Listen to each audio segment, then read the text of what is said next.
Hello everyone and welcome to a brand new live stream here from the amazing Frontier Developments streaming room. My name is Jens, I am part of the community team here at Frontier, and today I'm joined by Lydia Moon to talk about all things Stranded Alien Dawn, which just launched today in early access. I am very, very, very, very excited. Are you excited, Lydia? Yes! I'm so happy this day has come. It's been really cool to work on, and it's great to finally just, put it out there into the world and say to people, hey, here's this thing, you can play it now, go. We've been speaking to a lot of people in the Discord as well, and it's been exciting and fun to finally release it. Absolutely, and get their thoughts on it as well. People have been excited, people are excited. It's been really, really good. So yeah, as we're going to get into specifically what Stranded Alien Dawn is in just a little minute here. But just to sort of give you a quick overview of what we're going to do today on stream, we're going to play some of Stranded Alien Dawn. We're going to talk a bit to the developers as well, and we're just going to be here to celebrate and have good vibes and all that good stuff. And please let us know in chat if you're planning on playing. There's some known faces here already for us. Crispy Tater Tot is here, Psychit is here, Stormy UK, Slopey77 of course, Bitterlin, shout out to the Discord, is here, and of course Osric and Heather from the mod team is here as well. Really, really great to have you all join us for this live stream. But yeah, something I should mention also before we get into it is that you can always join the Stranded Alien Dawn Discord. There should be some links in chat already, because I know our mod Heather just on it immediately with the links, just pow. She's so fast, sometimes we can't even beat her at all. It's incredible. I think she just has like a million tabs open. There we go, she's done it again. She has a million tabs open, she always knows exactly where to put the links. And everyone join the Discord. We're all there as well, so You can chat all things Stranded Alien Dawn with myself, with Lydia, with Tim, and with the rest of the community. Please also follow our social channels. You can search for Stranded Alien Dawn on Twitter, on Instagram, and on Facebook. Also on YouTube, of course. And please, if you're playing, drop us any feedback that you might have about the game on Steam, on our forums, on Discord, or on our social channels. And we would really, really appreciate it. All right, so I think then we can introduce our special guests here. So today we're going to be, as I said before, we're going to be playing a bit of Stranded Alien Dawn, but we're also going to be talking to the developers from Haemimont Games. So joining us from Haemimont Games, it is Bisser and Alex. Welcome to the stream, guys. Hey guys, Hello. Great to see you. How are you doing? Oh, great, terrific. Our game is finally on Steam in early access. I can't wait to see the response of all the players. Can't agree more. So Yeah, how does it It's feel re- to finally have it out there? It's always a very special moment when something that our Stranded team has worked so long and so hard on is seen by the public for the first time. I think that only game developers know the feeling. Sure. Sometimes you're so deep into the development that you tend to see all the problems. You definitely lose the sight of the whole forest because of the single trees. So I'm really curious to see what the people think about our forest. I hope they really love the forest. I've really liked what I've seen of the forest so far, and I think we're going to get away from this analogy before we completely lose ourselves. But everyone in the chat has already said how much they've been enjoying the game, and even the people who are just on the tutorials. So it's really positive so far. We've seen. So far it's been really, really good. I'm sure that makes you really, really happy to see. Yes, to hear that. absolutely. The response of the players has been awesome, and I can't wait to see more of it. So let's sort of just jump right into it, and I guess you can talk a bit about like who are Haemimont Games for those who don't know you as a developer. Okay, introductions first. I'm Yes. Bisser, CEO of Haemimont Games. Here with me is Alex, our QA lead. Haemimont is an established developer. We're behind titles like Tropical 3, 4, and 5. Victor Vran, Surviving Mars is the previous game that we released. We've been around for some time and known to the community of sim games. And we really think that Stranded is something special that we created in the past 3 years. I think it's definitely a really, really special game. I think so, personally. For those who aren't familiar with the game itself, what is Stranded Alien Dawn? Stranded is a planet survival sim where the player controls a very tight group of survivors, and where every decision of the player matters either in the short or in the long term, and as you ultimately try to make it through and hopefully rescue the guys. So there's some comments in chat already from Bitterlin and Tigerstream saying that Surviving Mars was really, really good, that they enjoyed that, and so they're hoping that the Stranded Alien Dawn will obviously live up to the reputation. There's something here for Ferret as well, so saying they've been looking for a game like this. So there's definitely people in chat who are happy to know that there's a game like this out now. So I want to learn a bit more, like, where did the idea behind Stranded Alien Dawn come from? Because, I mean, survival games are sort of already a thing, but I think that's the first one I've seen where you control a small group of people who are crash landed. Usually you're one person. So where did this idea come from? Well, we are really enjoying making system-driven sim games. And we also are really interested into survival games, and we wanted to make one for quite some time. And after the success that we had with Surviving Mars, Stranded was the next thing that we wanted to do in this direction and genre. That sounds really, really cool. What was the sort of impetus behind having a small group of people rather than having sort of one person or like a big sort of city builder or camp builder?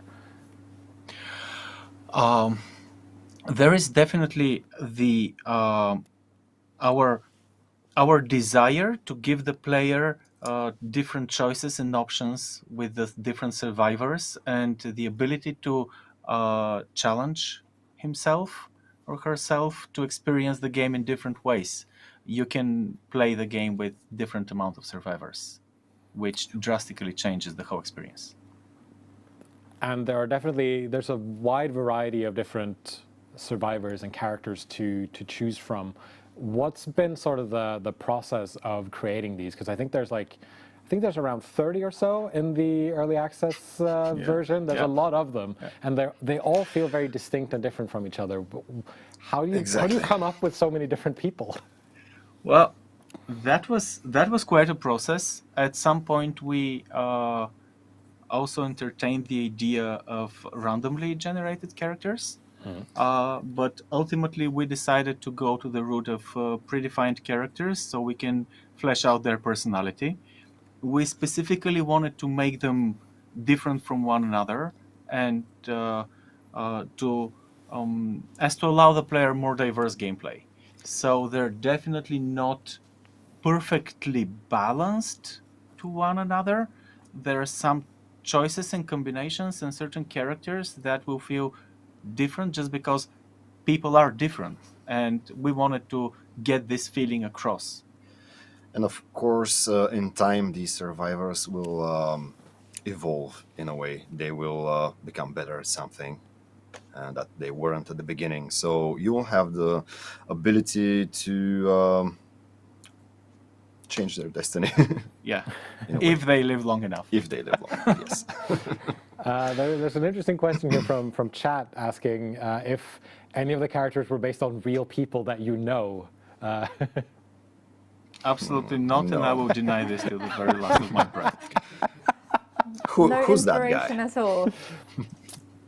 That's very interesting. I love to hear that. But yeah, no, it's definitely a very varied and diverse group of people. I like all the different skills that they have, all the different traits that they have. Are there sort of, because you start off the game, you pick your group of up to 4 survivors. Are there people that you tend to gravitate towards as players yourselves and as developers yourselves? Do you have favorites of the sort of pool of survivors that you have in the game right now? Well, I do have. My first choice is Emmeline, because she cooks very well, and she's also a pretty decent fighter, so let's say she's a very balanced person. And I like to take Grayson, who builds things, and this is very important, and you as new players will understand that pretty soon. Next, I would like to take Umair. He's basically the brain of the team. And yeah, pretty much that. But you have a lot of choices. You can swap any character with the one you like. But these are mine. Definitely sounds like a good group of people. There's a lot of Connor fans in the chat Yeah. as well. Oh yeah, We've Really? seen it all over socials. Everyone's I prefer rooting Jack, for Connor. You prefer Jack over Connor? Okay, that's interesting. That's interesting. It's probably because Connor was such a big part of the gameplay reveal that we did last week. That was a week ago already. Yeah. Jack is a flawed character, and I have a tendency to like guys like that. Yeah. I think he's a really good fighter, though, isn't he? I know Jack Jack's a really good fighter. Dubbed the Colonel. There are definitely a couple of really good sort of soldier guys in the pool that you can choose from as well. So when you've been building this game, what's been sort of the most fun for you to work on? Do you have a favorite feature? Do you have a favorite mechanic? What's been sort of your favorite thing? Personally, I do not have a favorite feature. Our games are heavily system-driven, and I love the moment where all the different systems click together. And it's a very special moment when you can see that people that are working on the game start playing and enjoying it more and more and more.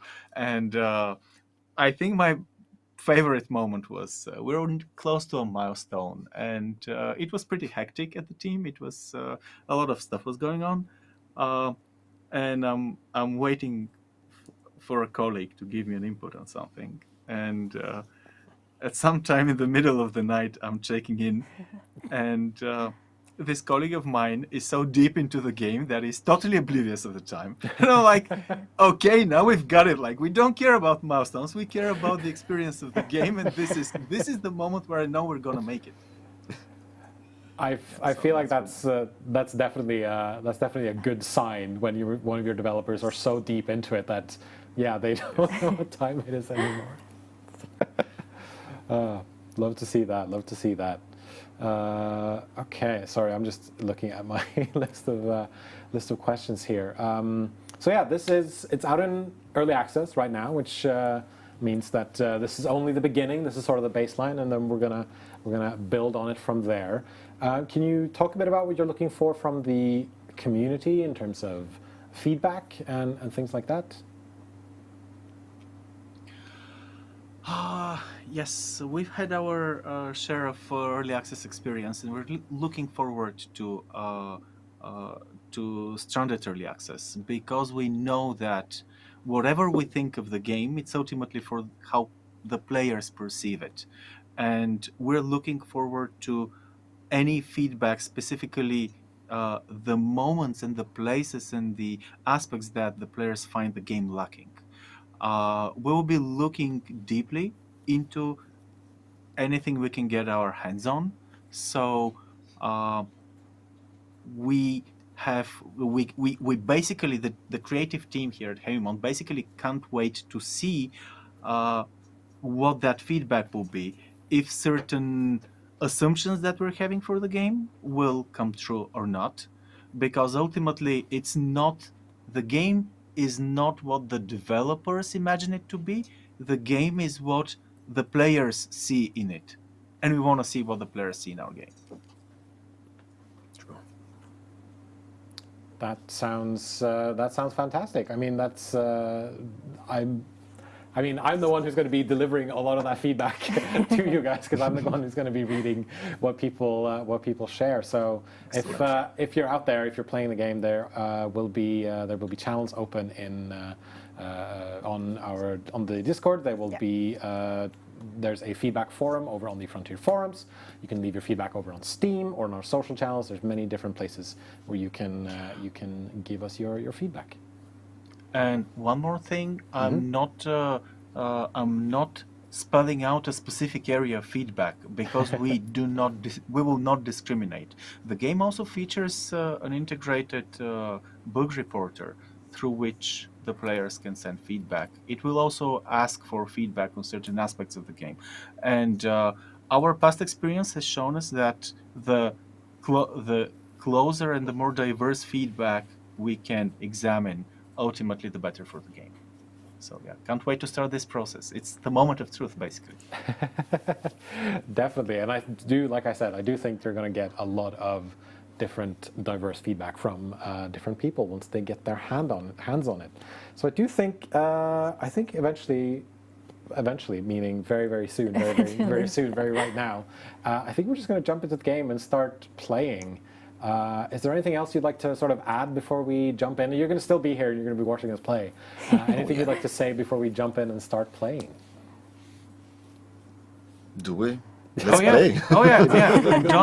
Don't be afraid to die. Don't be afraid to die. Yeah, absolutely. Try it out.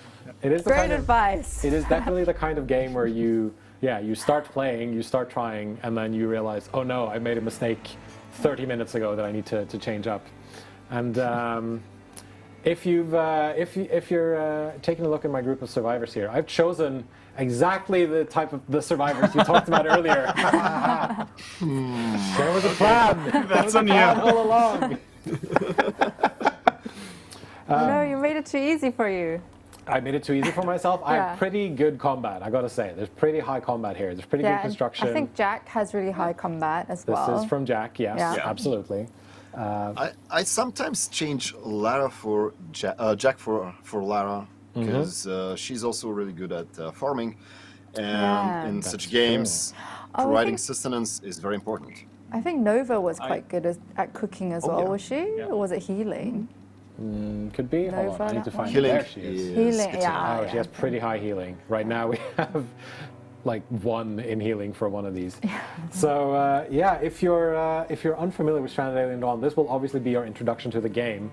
You are managing a group of crash-landed survivors on a alien planet, and you start off by choosing a group of up to 4 survivors that you then start the game with. I'm actually going to jump back in. Yeah, there's loads to choose from as well. There are loads to choose from. All of them have different traits, different skills, and different backstories and different portraits. So there's definitely if you read some of the traits carefully, they are very interesting. Some of them are violent helpful. As well. Some of them might be a bit of a hindrance. But it is definitely very unique. Fun. They're very, very unique. I don't know, what do you usually go for, Lydia? You played this a fair bit. Well, I went with Nova, and she was really great because of the healing. Yes. And then I also, who else I picked? I picked someone who was really good at cooking as well. But then Nova, she ended up passing away in my first playthrough, and then no one was able to heal anyone, so then everyone started getting sick, and so I had to restart my game. So that was how it went, my first playthrough. There will always be some instances of this stuff. I think that's why there's a really good element of replayability of it, because you can try out some characters, and then if you don't really vibe with them, you can try out another set of characters. I don't know if it's been like this for you, but for me it's often been I go for like, oh yeah, I should have combat. Oh, I should have some construction. Oh, I should have some cooking. Oh, I need some more crafting. Oh, I need some more healing. And then I try to balance everything, and I realize it's almost impossible to get everything. It is. And then you have something maybe not so much of later on, and then you realize you needed it, and then but I do think this looks like a good group. I'm gonna jump in with these and sure. We'll see how this goes. I'll be interested to see what chat picks in their future playthroughs. Yes, me too. Any group is a good group, so don't worry. Any group is a good group. I do wonder what it would look like if you chose everyone with 0 combat skill. Yeah. Because then you would have to... Well, you'll have to plan your ways differently, because there are definitely ways to survive even without combat skill. Oh, yeah, for sure. I okay. mean, we've seen the defensive turrets, for example. Probably very good for combat. All right. Not only you can train as well. Some of my most spectacular losses in the game were when I was relying on a single super soldier. Oh, and that's a challenge. Regardless whether this guy survives, or even at some point in the game when just a single guy is not enough, whatever you do. It's a tricky approach. I mean, it can get you that far, but ultimately the planet is gonna wear you down. Yeah, I think I jumped into the game once just to check on something, and I just selected one survivor, and then part of me just thought, what if I just try to play this as far as I can get it? Make it as difficult as possible We've for all yourself. done that. And what I realized is that, when it's just one person, everything takes a lot longer to do. I can because imagine. suddenly you're one person doing all the building, all the research, all the crafting, all the everything. So it's definitely good to have a group of people, I think. It definitely involves a lot of planning. Even though you have a group, you still have to plan whatever you do, because if you leave the survivors to do whatever they want, you might miss something very important, like an important drug that you have to make so you can cure disease, or maybe you won't notice how you forgot to make a couple of balls, and there's a wave of hungry insects coming for you. It's one of the more hardcore modes to play the game, to play it with fewer survivors, and probably the one with a single survivor is the most extreme. Definitely. There are certain other factors that are taking place and that are affecting the playthrough, but playing with just a single survivor is a hardcore experience. It is possible. Definitely. It's I don't think I'd recommend it for anyone's first playthrough, but you're more than welcome to try if you want to. But I feel like you'd see some people will try it, though. Oh, definitely. I can't wait for to the see. Challenge. I can't wait to see like challenge runs when people play this game. I'm expecting them to. So, what do you all think of where we've landed? I mean, it seems pretty okay, I'd say. There's not that much in terms of trees, so I think I need to start planting some trees immediately. Like, as the devs, as the people who know the game the best, what would be your, like, just right off the bat here, what should I be doing? Jens is trying to get tips. Initially, I'd scavenge the spaceship debris, hoping to see what high-end resources or weapons I can get around. I would zoom out also to find other nearby spaceship debris and go to them as well.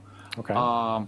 Since growing trees is taking a bit more time, immediately at the start, I will think about my starting location. I might even like scavenge the spaceship debris and then move a bit closer to trees so that I do not have to start planting them right away. It's a very good suggestion, yeah. Yeah.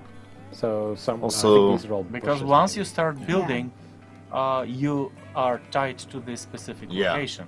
Definitely. And a very common, a major factor is the whole space of your base and how large it is and how much time it takes for survivors to go from different point of interest to another.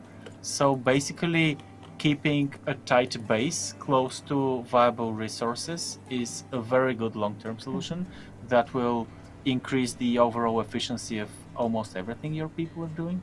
Like, do not overextend and find a good starting location and try not to overextend will be my first suggestions. Yeah, I would usually go mostly the same way, but I will also start looking around for different plants that might help me in the future because it's an alien planet and you'll have to get ready for whatever is coming. Absolutely. There's some plants over here that seem like something I can turn Edible. into food. Yeah. Yeah. Squash-like but plant. First, you'll have to find out what these plants are. 'Cause They Yes. look familiar, but That's why we do the observations. And yes, exactly. so right now I have all my people doing something. Someone is observing this bush. We're doing some cutting. We're doing some spaceship scavenging.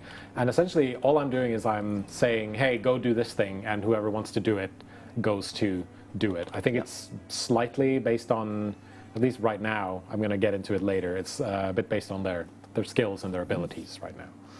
And I remember when I played this a little bit with you yesterday when we did one of our tech setups, and I was building a bunch of scrap metal shelters.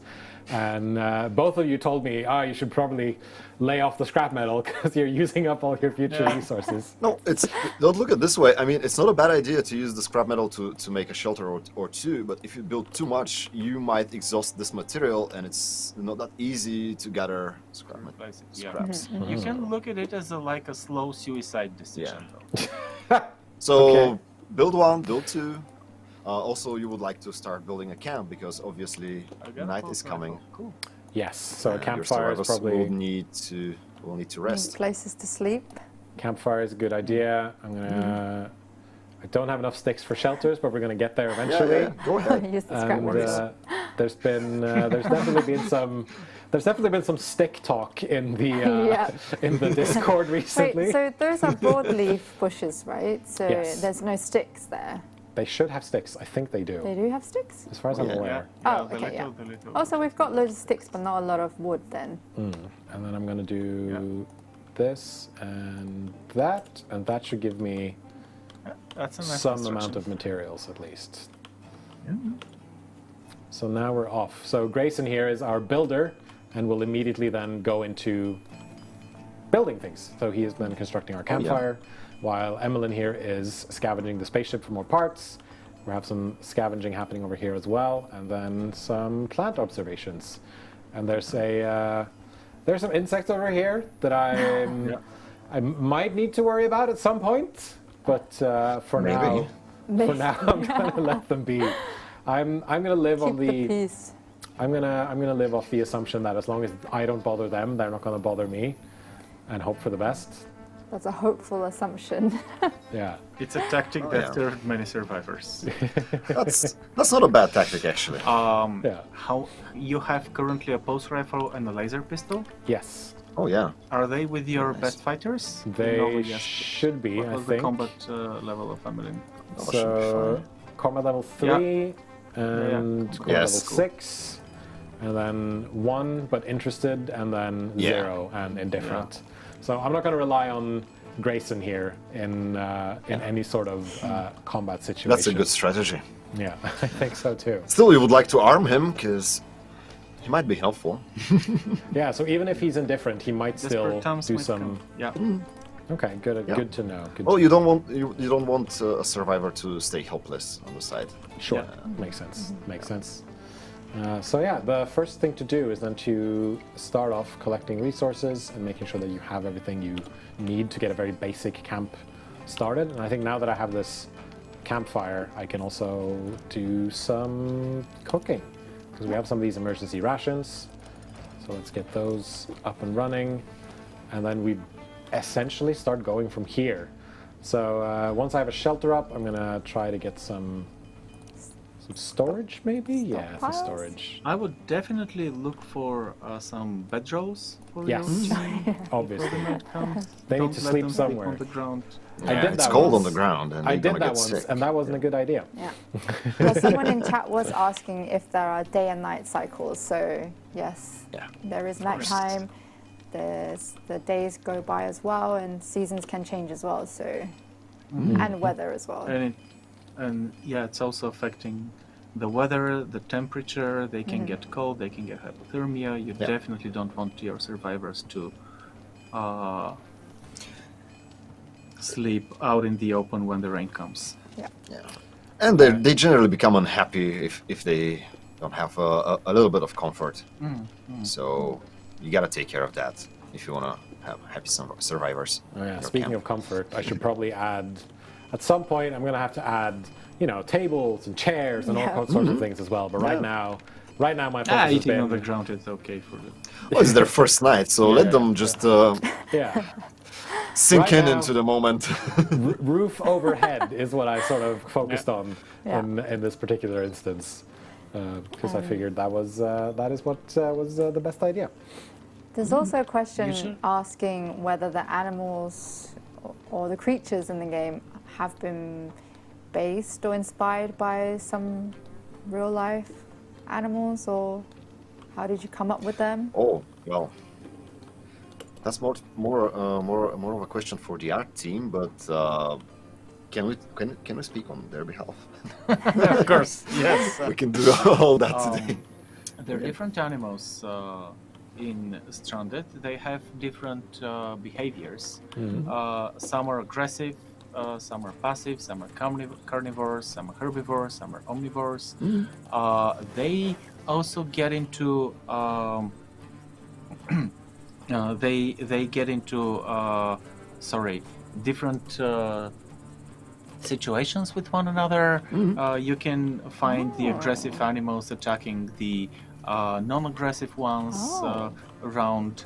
Ultimately, of course, their ideas, some aspects of the animals are based on what we know of animals, which unfortunately gives us only access to Earth animals knowledge so far. There is absolutely no way around that, but we've put a lot of effort to be as creative as possible to devise a system which, with enough different variations, can come into interaction and give interesting results for the players.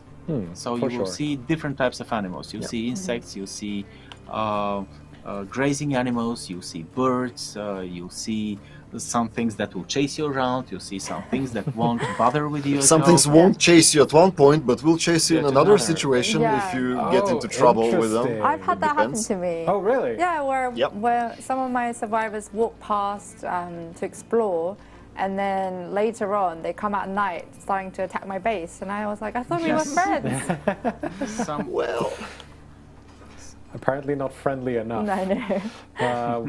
But it's interesting that you mentioned the fact that some animals will attack each other, because that's also happened to me when I first started a new game, where I was just observing the local wildlife, and suddenly something big sort of just swooped down, started attacking and eating a smaller bird-like thing.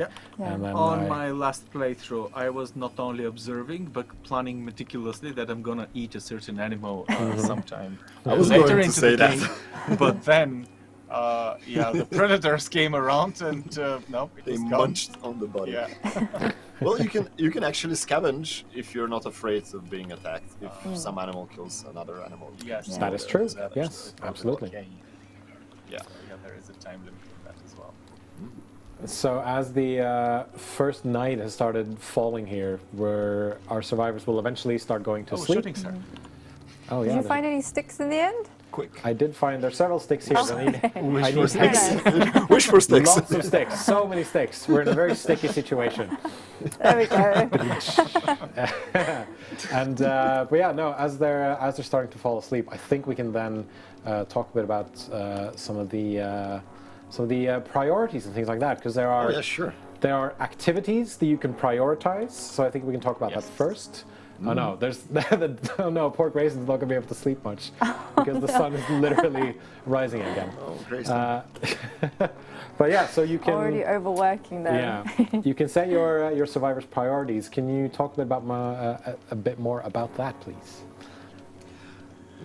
We have given this tool as a way to manage the activities of the survivors to those of the players that want to do a deep dive. You can set priorities from, I think, 1 to 9. No, 1 to 5. Sorry, 1 to 5 for Yeah. the current iteration, and this way you can prioritize, for example, who's your hunter, who's your farmer, who's your construction worker. However, it has its elements. I personally think that the player should carefully experiment with the different priorities and realize that everybody needs to be able to carry stuff around because you do need stuff to move around to be able to do Also, you can forbid things like the little boxes where you have no numbers. Yes. Basically, these survivors are not going to take on any tasks that are related to do this. that action. So, for example, Grayson is never going to attempt any heal. Yeah. Yeah. And it's important to do that because sometimes you need to focus on certain aspects of your game. So this is a very useful way if you have a survivor that really excels at something, let's say research, to make sure that you use most of his time on that. But at the same time, it's a tool that can kill you, as a lot of things like that. This is how you wind up without any weapons, basically. No one was up for crafting, and oops. Oh Yeah. right, yes, absolutely. Yeah. So yeah, if you set everything, yeah, if you set some of the priorities a bit, if you're a bit too granular about it, sometimes maybe no one ends up crafting anything or doing what you want them to do. Yeah. Now you should know that you can micromanage this manually. I mean, you can tell a survivor to do a certain task manually, and Yes. they will do it. Yeah. So if I want to, for example, I can go to Umair here and just go, please observe this big broadleaf tree immediately, Exactly. and then he will go do it and carry it out. So if you want to, you can manage them a bit more granularly. And with the activities here as well, I chose these aren't the these are the more sort of complex priorities. You could also go simple priorities, which is do this or don't do this if you want to. Yeah, on off. There's also the schedule, which I think is pretty interesting. Can you talk a bit more about that? Yes, the schedule gives you the ability to designate certain times of the day for certain activities. So, for example, you can see that our guys will work a healthy 14 hours a day. Oh yeah, that is you 14 need to hours. survive. Completely healthy. Yeah. I mean, it's a tough situation. Yes. Well, you gotta survive. You have so to give it them takes lunch. everything. I'm gonna give them an hour lunch break around But, 1. for example, since they will look for sleeping when they're tired, you can designate specific hours for sleep to make sure that they sleep at night. You have to be careful with certain traits like night owl that people don't like. Night owls don't sleep during night, so there's specifics to different personalities. It's another thing that you have to manage. But this is the schedule is another tool that gives you more control over the overall time used by the survivors, because what you ultimately do is your primary resource is the time that the survivors put into different tasks. Exactly. Absolutely. Another dangerous tool. I'm sorry.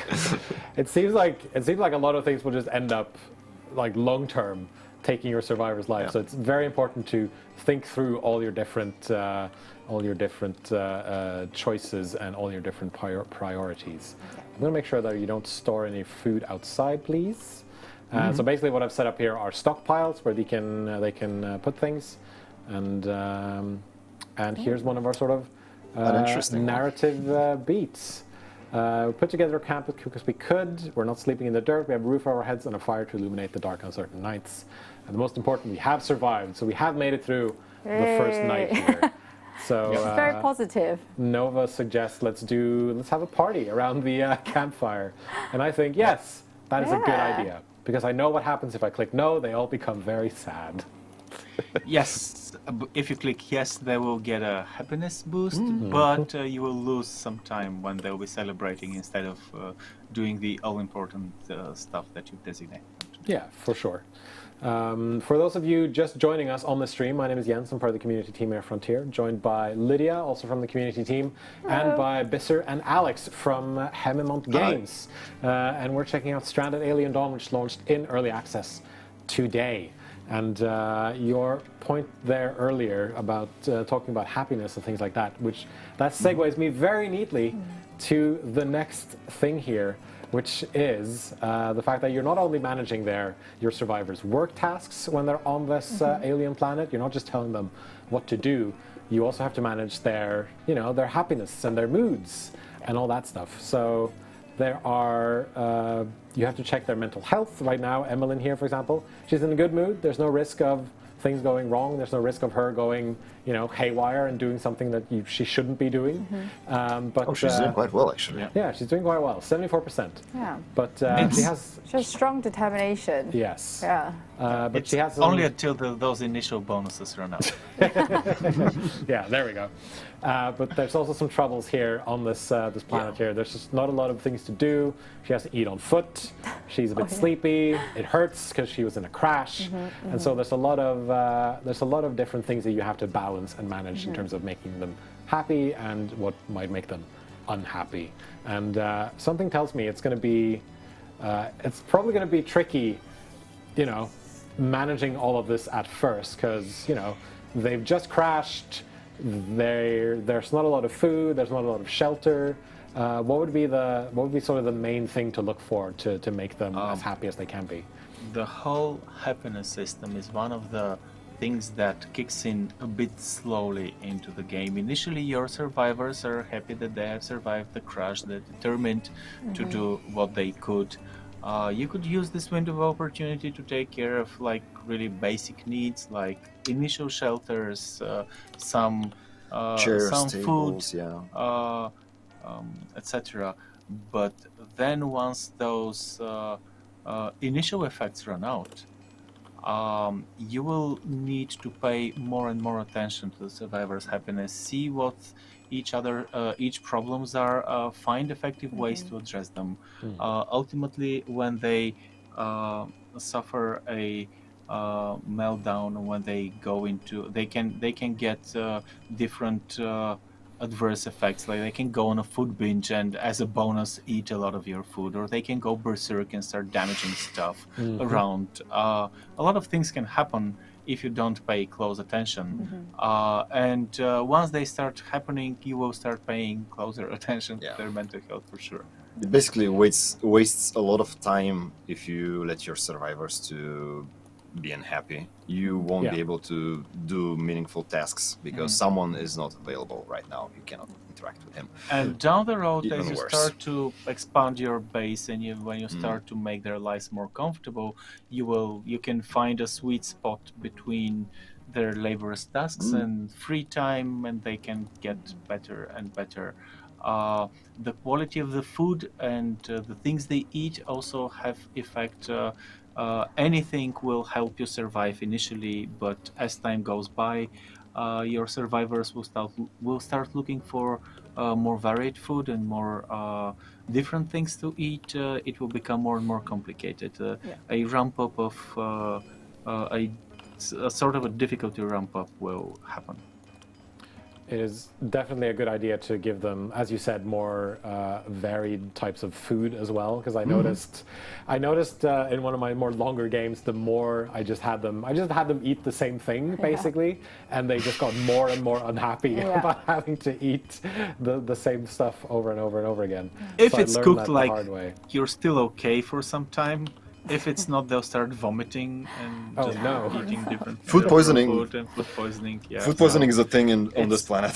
It's also a degree of effects, a various effects that can affect your survivors long term. For sure. And but yeah, things like there are some types of furniture that you can make for them. For example, there are dartboards, there are punching poles, there's some shooting targets that you can give them, which will then allow them to get out some steam. Blow off some steam. Yes, thank you. And I think there's even one survivor who specifically really likes darts. So when he when he uses the dartboard, he gets extra happiness, and I thought that was really cool. One of them likes shooting practice as well. Yes. So they have like recreational activities that they enjoy, or I think one person enjoys going for walks, so it helps lift their mood. So. And I like that there's always like small things that they can do in order to increase their happiness. Like Grayson here, for example, he's a builder. I think that's one of the things that he likes to do. And we just need to get him some more fun things to do rather than work all the time, you know. And is Grayson the one that wasn't able to sleep much either? No, he came to bed a bit late when the sun started going up again. So I'm sure he'll be fine. I'm sure he'll be fine. I think this is the lunch break, since everyone's going on a walk. This is probably the lunch break. But no, there was one time when I was playing and someone said just had a pleasant walk, favorite activity, and that was the thing that they enjoyed doing. So I got a kick out of that. I was happy to see that. Jay Doddy says, this looks like a fun game. They may have to break the no buying any new games this month for it. So that's very positive. Interesting. That's great to hear. That's great to hear. We hope you enjoy it when you do get to play it. So as we continue to build this camp, can you talk a bit about the research desk and some of the research that we can do? Yes, this is your main tool for survival, because you only have this amount of things you can do at the very beginning, but you'll have to focus on finding new ways to survive. At the very beginning, you won't be able to do much. You'll have to find ways to make more weapons, and the research desk is your best friend. This is why I also chose Ulmair. Oh, whoops. Most of my playthroughs. You start with immediate access to some rations, some high-end weapons, but you have to understand that all of those are ultimately timed resources. Ultimately, your weapons will break down. You will eat away the food. You have to find long-term ways to survive if you're going to survive, and not lose all your scrap metal in building shelters. Also, like I'm doing right now. Yes. Well, you don't have any choice. And the research is the way to access different ways to solve your problems, more long-term ways to solve your problems. And there is also a special category of research. If you can please open the UI. Yes, hold on. In research here? Yes. The last column is the breakthroughs. They won't be all of them available or immediately available in every playthrough.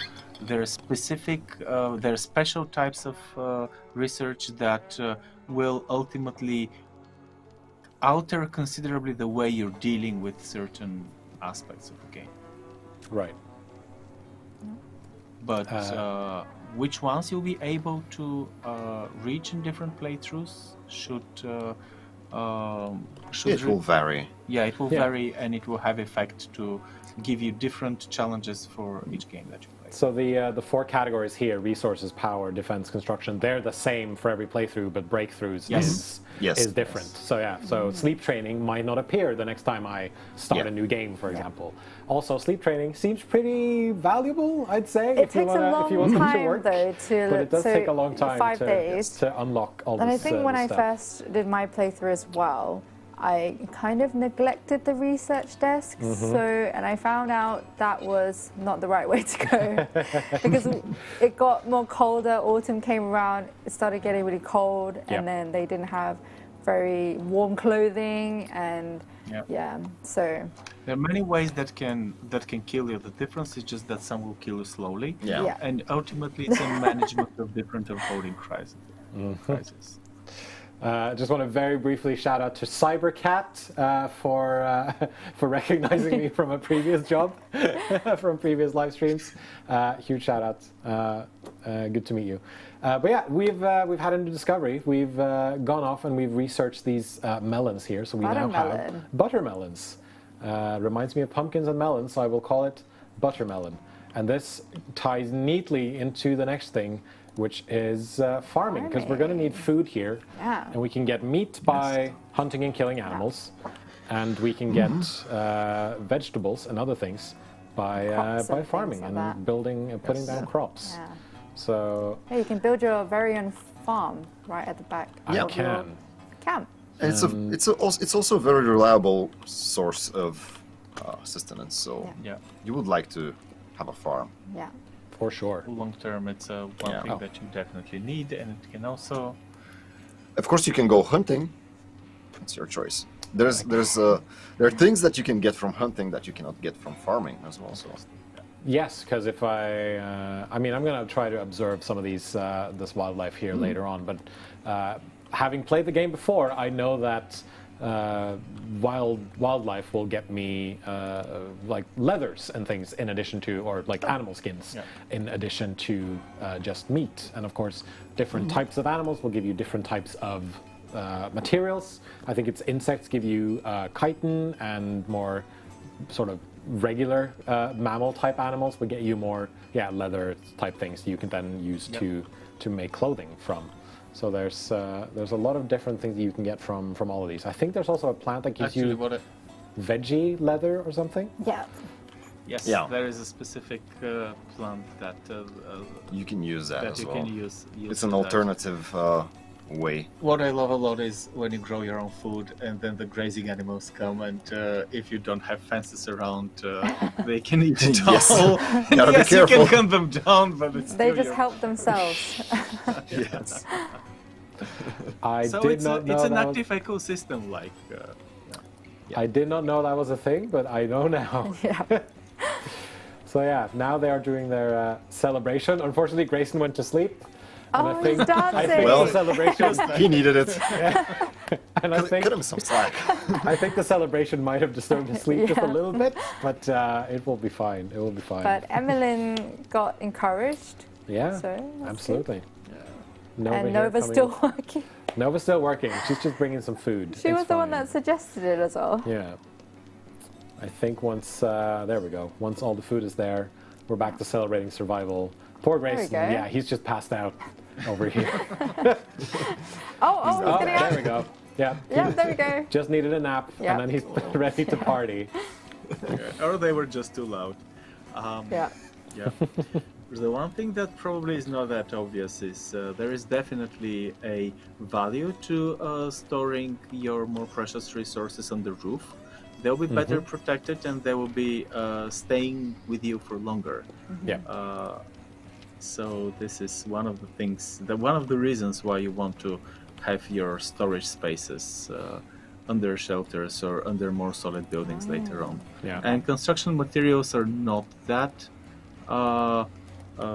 fragile when exposed to the elements, but ultimately I wouldn't let my meat out in the open for too long. Even for construction materials, it's good to have a shelter on top of them, or some way to protect them. Some sort of. They will take longer time to degrade, but still, if you forget them at one point, you will just end up without resources. So. That's very good. I feel like that's a very good tip for life in general. Don't put your food outside, because it's gonna go bad. Thank you for reminding me. Oh no, I gotta my groceries. Oh no, I gotta run. So to break, Beaker says, does food decay and spoil over time? yes, there Yes. is food decay and it can spoil over time. So make sure you don't cook too much, I guess. Yeah. So right now Or it you'll says be wasting resources. yeah. Some of my food Or here install a is refrigerator. Yeah. yeah. Well, I was gonna get to that. At one point, you do get the. You It's a do bit get, early, I think, for you. It's a bit early Yeah. right now, but there's a thing here. Hold on. Yeah, there we go. Refrigerators under It's under a long power. way. Yeah. It's still quite a ways away, and that reminds me, I need to get a. Where's my? There's it is. Science. Need to get my science bench up and running. And For science. for science. Science. Hold on. There we go. So that's going to be ready for them when they wake up, and with this, with these different production buildings, I can then also build. I can start building things in my workbench. I can start cooking in my cooking stove. Yeah. I can turn wood into sticks. Very important on my chopping block, and yeah, I can dry meat on my drying rack here, and I can also turn You hides can also, by into the leather. way, cook very simple recipes Yeah.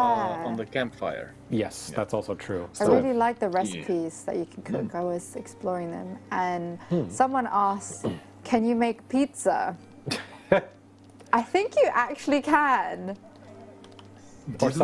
or some equivalent I think of there was pizza, something maybe? like that. I remember it was a more I'm really extensive sorry, I recipe. cannot answer that. You'll have to find for yourself. I can neither confirm nor deny the existence of pizza Nope. in Strand Alien Dawn. Yeah, for sure. Yes. Oh, sorry. Oh no, spoilers. So yeah, I should probably no. These are trees. I should cut down this tree because I need more wood. Yeah, from here You we did plant can. some, right? I did plant Yeah, some, yeah. but have they're some. slowly It growing. will take some time, yes. Yeah, unfortunately, this is how trees work. Yeah, Yeah. trees do take a lot of time to. It's funny that, and I think there's also within the farming system, certain plants will grow better on certain surfaces. Yes. Correct? Because like over. Yeah, exactly. Speaking of certain plants, these are the ones that give you veggie leather. Very good to have a farm of them. It's So I'm gonna fundamental.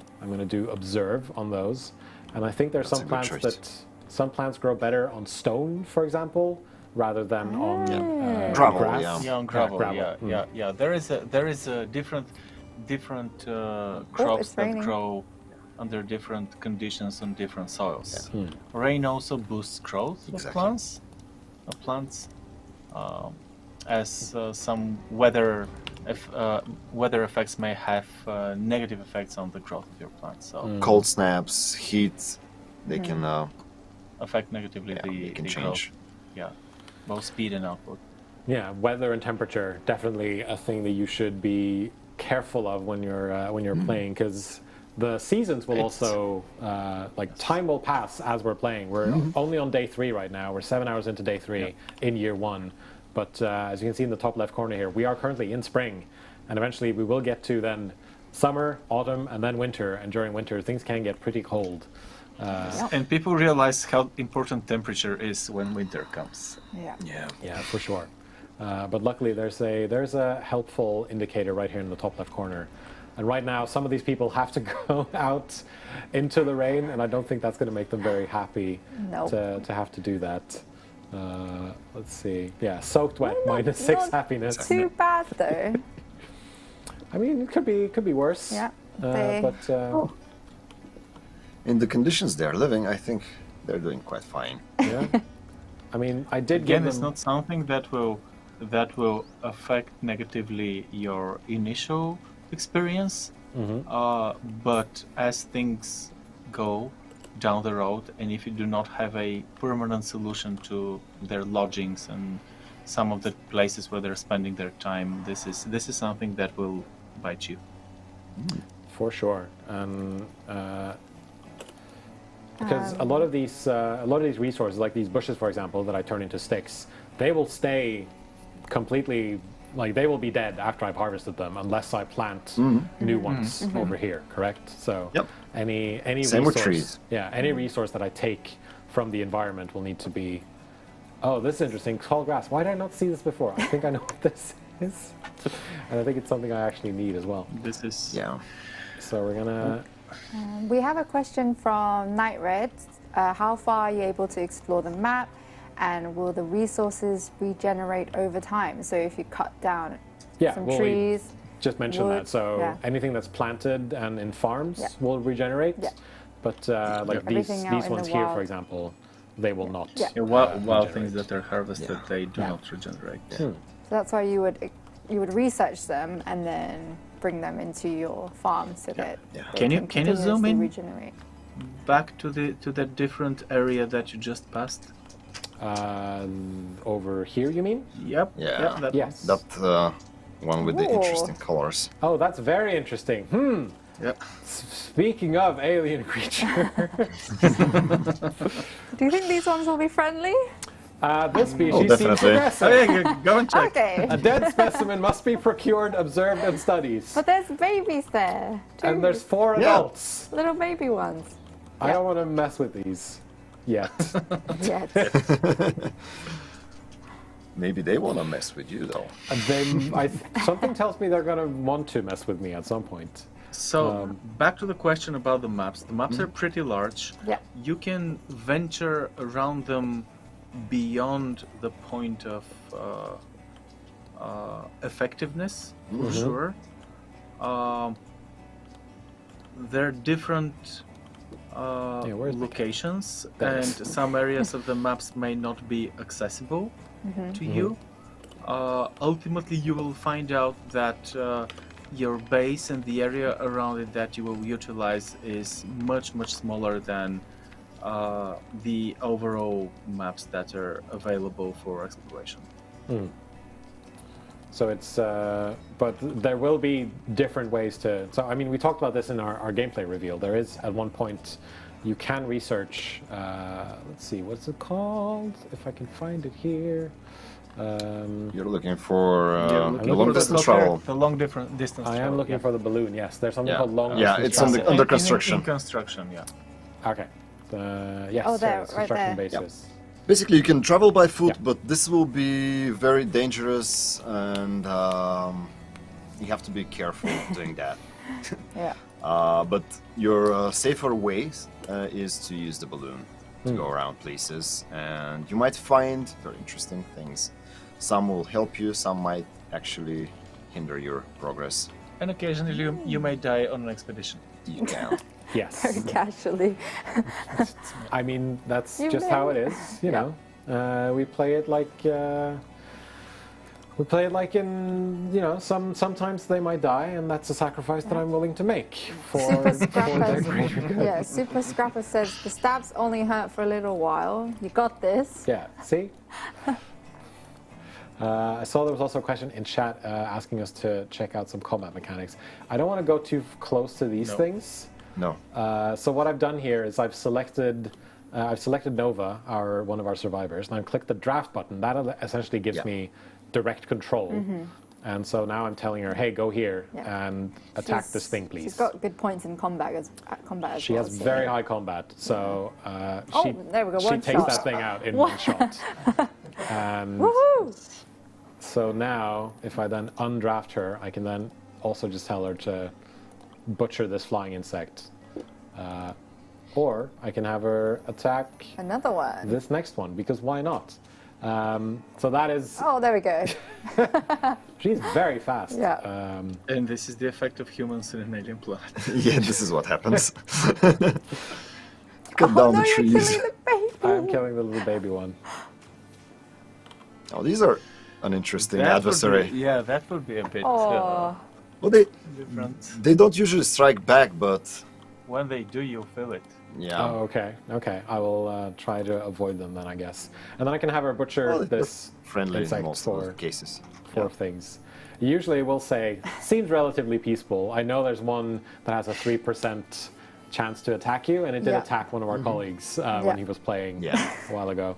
So yeah, butchering this gives me insect chitin, I think it is. And maybe some meat as well. Yeah, insect meat. Any animal you attack may turn on you. So even if it's a friendly one, you're just rolling the dice when you go for a hunt or just to kill it. Okay, then I will do my very best not to attack. I'll do my very best not to attack too many things while I play, and so yeah, that is part of the combat mechanic. It's that is the hunting mechanic, I should say, or but then also when if aggressive wildlife wants to, it can also just run into your base and start attacking your base. Which is why. So then you have to fix your base up again. Ultimately, hunting is an activity then you can undertake as any other activity, like with farming or cutting down the trees. And the other mode where you draft your survivors is to use them specifically for combat or to flee away from danger. Right. You can just leave them hunt, or you can do it manually. As you did in your example with the drafting. Exactly. It's your choice. So Golden Samurai asked, can you survive on growing plant food without killing any animals? There actually is some of the characters who are vegetarian, so they won't. They will refuse to eat meat. So even though you're in such a dire situation, you still stick to your beliefs. You will have to go an extra mile to secure a food variety, because the food variety will play an effect in the longer term. And if I were you, I wouldn't cook all of my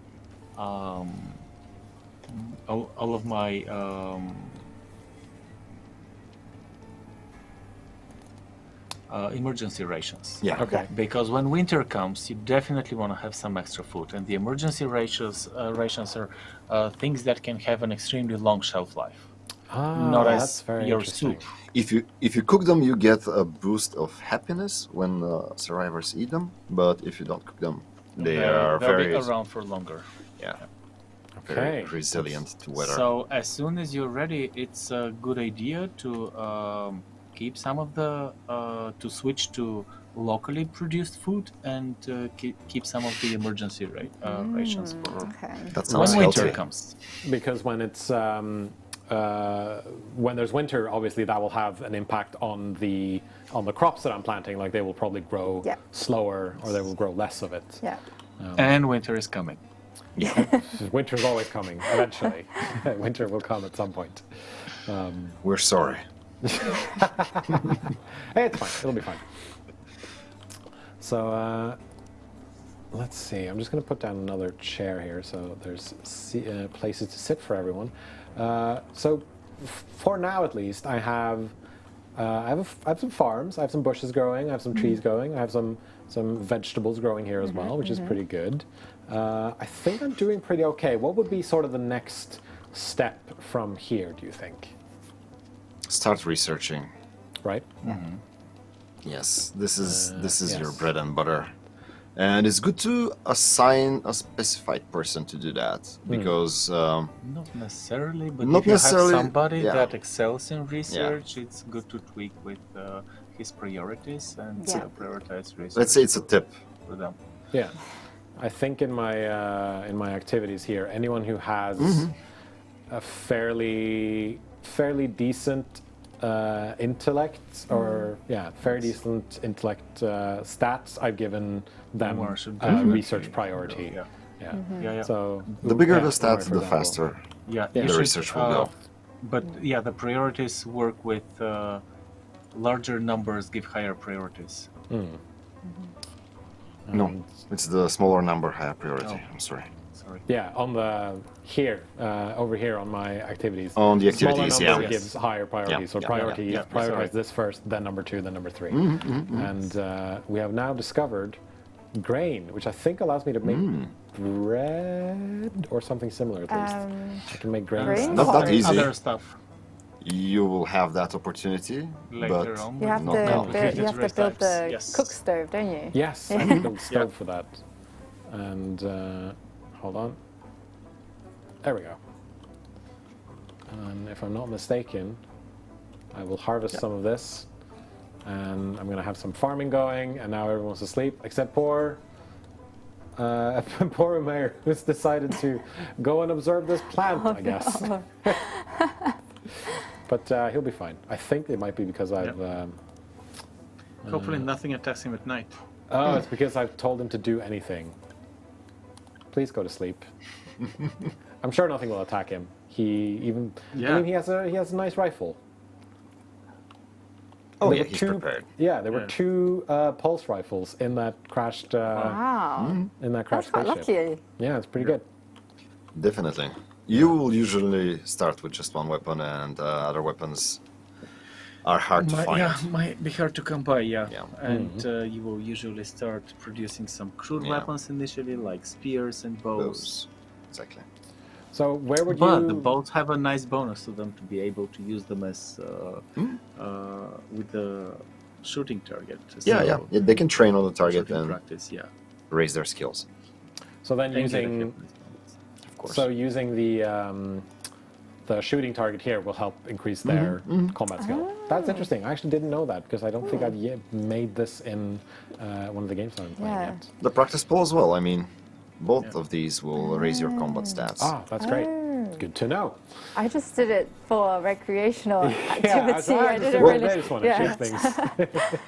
It's both. I wanted to make them happy, so I is built good it, to but I know. didn't. Yeah.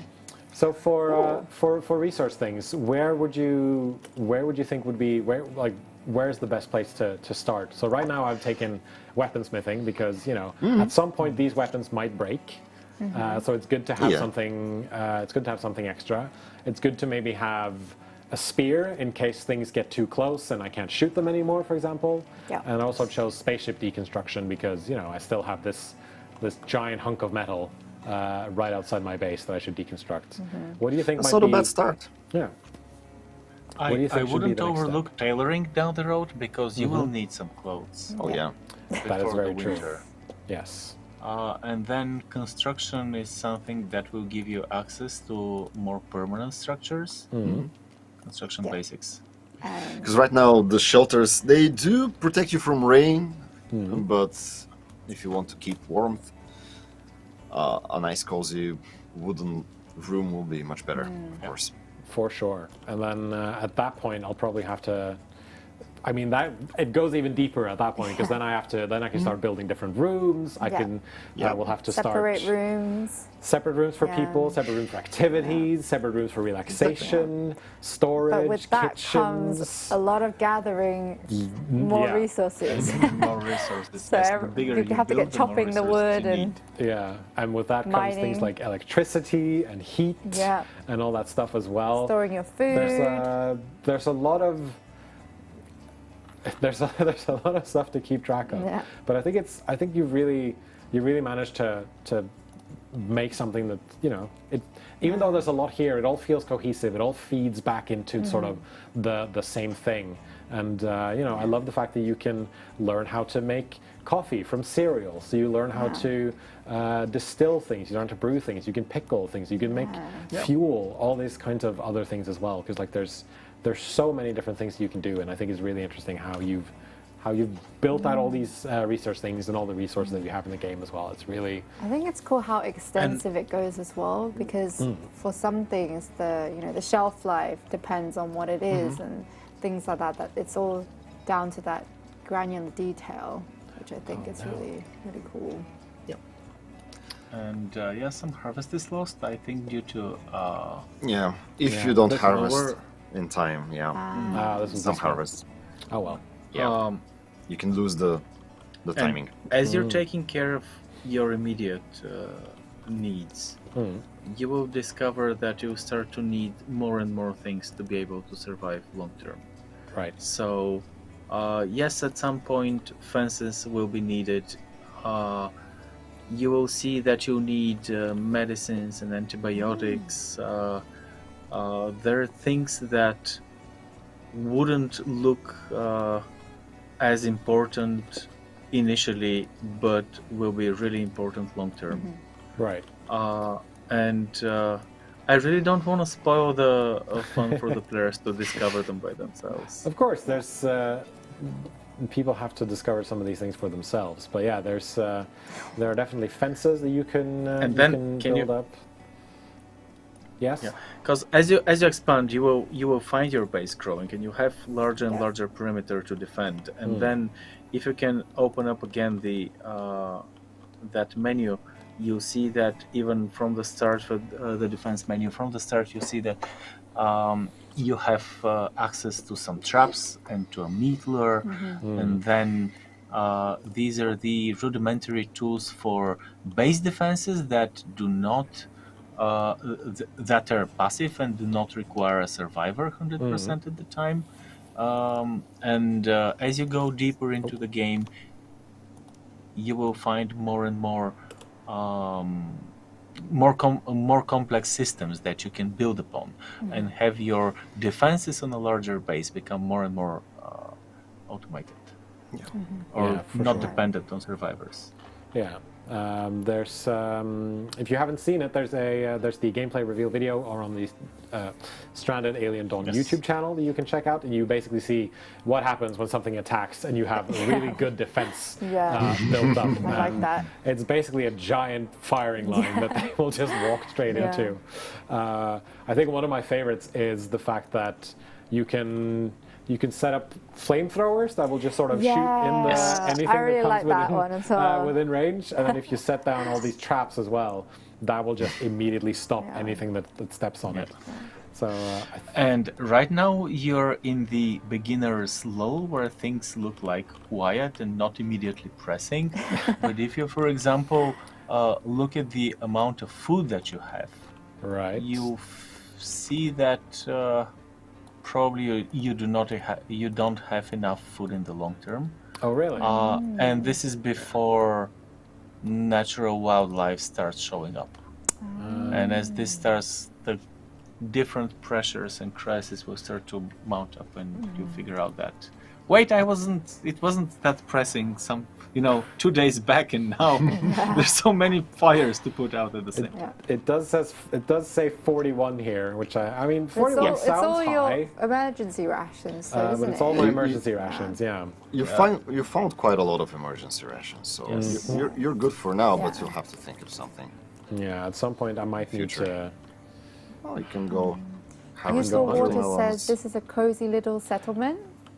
Oh, thank you. Oh yeah, no, I could always. Oh, why didn't I harvest these? That's silly of me. Why didn't I do that? Cook them. Make them in a stew.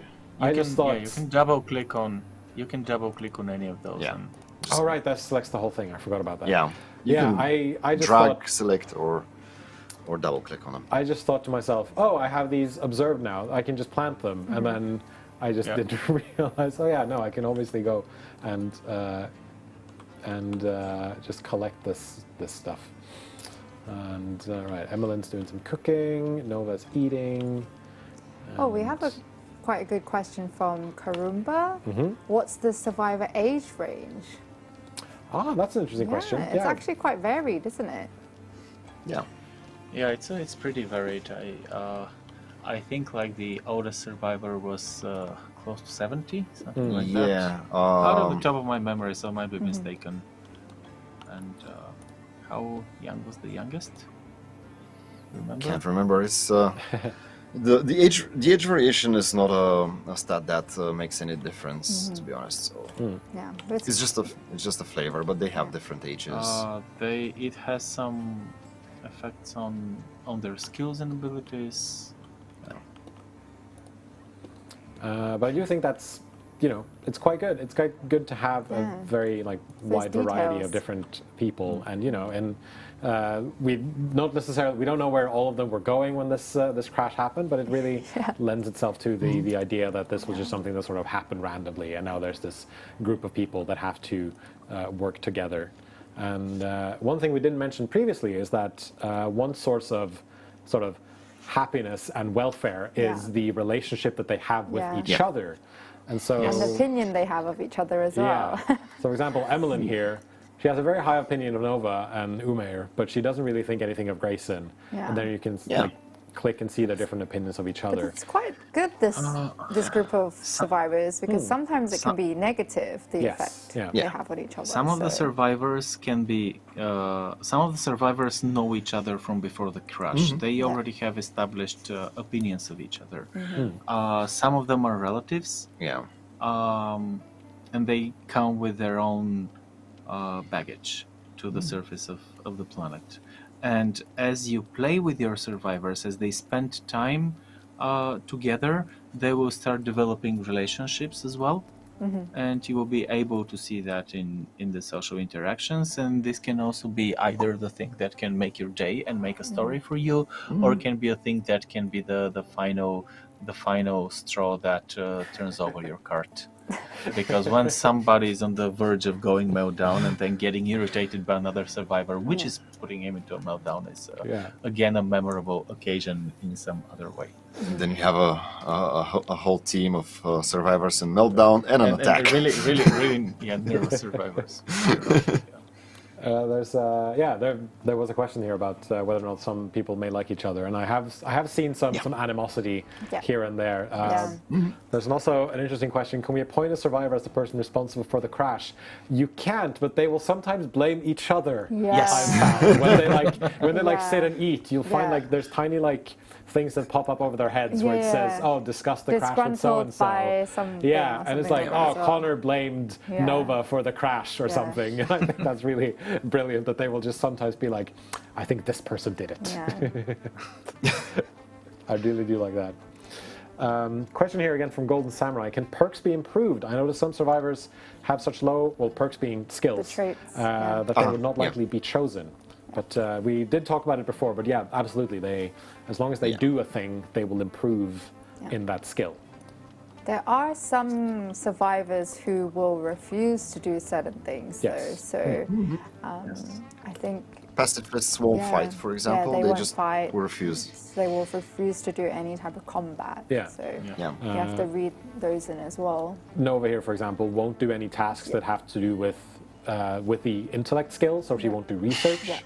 There are certain characters that are pacifists, so they will not do any kind of combat. There was one character I saw who refused to do any sort of healing because I think he has like a fear of blood or something like that. I think as well. So you'll definitely need to mix and match, but they will also have things that they are interested in, which I believe increases it gives them more experience when they do this activity. They learn faster. They learn faster. Silicon leaf, harvest some silicon. Cool. More stuff. Yeah, that's something you will need somewhere in the future. And all right, you're observing this over here. I think I'm going to have Umair start to do some research because he's just looking at plants, and I want him to do some research because he's really good at that. If they refuse, can I feed them to the stingers? I mean, you probably could. They will prioritize researching on fields before researching on the table. So interesting. Keep that in mind. But as you just did, you can. You can give a direct order to prioritize. Yes. So I can just click on someone and just be like, "Hey, go do this thing." There goes now. Umar and starts researching. If you think that this is your solution to the problem, just do it manually. All the I see there's a question here in chat about it. So all the traits and skills will be visible to you when you go through the survivor selection in the beginning of the game. We did this earlier in the streams. If you missed it, then you can just go back in the VOD and see this. You can also see this. There's an extensive look at it in the gameplay reveal that we did last week over on the YouTube channel as well. All of this will be listed per survivor when you pick them at the beginning to build your group. And you can also then see their specific character traits that they will have. Where can I find this here? Yeah, here we go. So for example, for Emmeline, this is her bio. She's an exquisite cook. Any dish she makes tastes really good, which is very good to have in this situation. And she has permanently increased happiness, also very, very good in this situation. Someone like Nova, for example, obtuse, will not do research or observation tasks, but she also cannot experience meltdowns or euphoria, which means that if her happiness goes too low, she can still perform her tasks. She won't just go off and do her own thing. which I think is really weird. Yeah, Umar here, for example, a bit of an agoraphobic. So I probably should have just put him on the research desk to begin with, and just be like, no, you do just research from now on, because he staying inside. Yeah. Yeah. And they all have their favorite foods. They have their favorite activities. So punching practice, favorite thing. Appreciating decorations, favorite thing. Target practice, eating ratatouille, and then you have their little bio here as well, where it says who they were before the crash, which I think is a really, really cool little feature. Yeah. And I'm sure it's taken you guys a lot of time to think about all these survivors and writing their bios and everything as well. But yeah, we have that was one of the really interesting things that we did, how we come up with those personalities. There were a lot of rewrites that we did, a lot of collaborative action, a lot of people saying, no, this is going that way, the other way. It was a process, and I'm really happy with the result. Yeah, absolutely. I think it's fun. I think it's like one of my favorite things to do in the game is to just read through everyone's bios to see who they were before this happened, and they have some interesting relationships prior to the crash as well with each other. For sure, so some are related to each other, and some were once in a relationship. And it's interesting. And as in every family, some hate each other. Yes. Yeah, but ultimately, No, go on. I was just going to say that choosing your survivors will determine your playstyle. Yeah. And the ways you are going to approach surviving on the planet. For sure. But yeah, like we said before, there are some survivors who are related to each other. I think there are at least 3 sisters, and you can choose their mother as well as a survivor. Still haven't picked that group of people yet, but I'm very interested to see how there was that might one work. mother and a son, and they both had one of these interesting traits where they felt like euphoria when killing or something like that. Yeah, I've seen this one as well. Yeah. Certain types of people who can do that better than others. For sure. If you're just joining us, this is Stranded Alien Dawn. We're presenting right here on stream because it launched in early access today. It is available now on Steam, on PC. And my name is Jens. I'm joined by Lydia from the community team. And we're joined by Alex and Bisser from Haemimont Games. I figured I'd give that quick recap for people who have joined us for the first time midway through the stream. Bitterlin in chat says, I have Raka and Rita, they're cousins. They keep debating the cause of the crash, ranging from blaming each other to sharing theories. So yeah, there's definitely some familiar bonds that can be used in different ways. So let's see how this. Right, these bushes doing okay. Got a nice buttermelon field here. We've also got some buttermelons in here, so I think I'm going to try to. We can make some veggie soup as well. Yeah, let's do. Let's do until I have 4 veggie soups, and still don't have enough grain, but I think I can find grain somewhere here. We can look around. I found it, and I can plant it. Yeah, I think. Ultimately, it's better to plant it because then you will save your travel time. Yeah. Yeah, exactly. So remember, keep it close. Keep it hidden, keep it safe. Still, it's not a bad idea to harvest whatever you have around, just in the very beginning, so you can have a little bit of resources at the start. Until you get your crops grown. Yeah, I'm going to cut down some of these bushes as well. We have enough. So once I'm currently doing some research to become better at tearing down this spaceship here. So once that's been done, we're going to try to deconstruct the rest of this here. Where are you going? You're going here. Right. For research. He's going to continue the cancel observation. This, please. And cancel and this as the next well. Observation. Hold on. No, he's. There we go. He's very observant. He loves to observe things. Back to your bench. Back to your station. Back to where you were. another thing on because like you start out with this group of 4 or up to a group of 4, and is there any way to increase the size of the group at any point? Should we spoil? Well, There is certainly a Yeah. way to decrease the size of the group. Oh yeah, for sure. That's definitely happened now and again. Yes, there are certain situations where you might find the option to have another survivor join your camp. Usually you have the ability to choose whether to allow such a thing to happen or not. It can drastically alter the balance, and depending on the amount of surplus in your preparation, that's one of the other memorable losses that I had of like over accepting people coming in and then figuring out that I do not have enough medicine and enough food as well. Yeah. You have to take all that in consideration, because if you take more people, they will require the resource food. And They if you're not require prepared, basically everything, and you have if you have been planning quite tightly for a group of 4, then when you grow to 5 or 6, it can be like really. On the other taxing. hand, it can be a good addition to the team. One other person to work and to do all the little tasks you have, Definitely. which will be helpful. So it's your choice to take one or just let them be. Yeah. Try to survive on their own. Oh.